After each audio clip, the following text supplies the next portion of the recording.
过来看高雄的警方抓到假车号诈领保险金的案件，这是一个非法集团专门去咧买高级进口车，佮买车辆的保险了后，找人来甲这车弄甲密密麻麻去申请保险金，赚2-3倍的钱。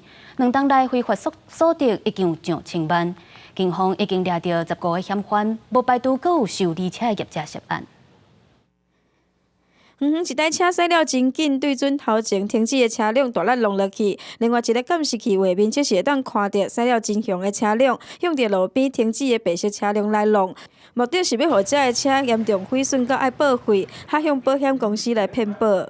他们买的价格都落在3到50万，那成功犯案以后，获赔的金额也都落在100到120万。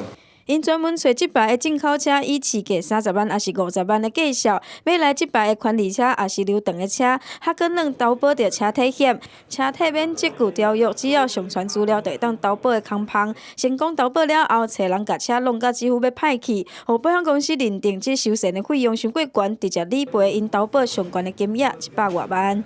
先熄火。诈欺的。诈欺？哎呀，你自己想一下有什么诈欺的事情？诈欺？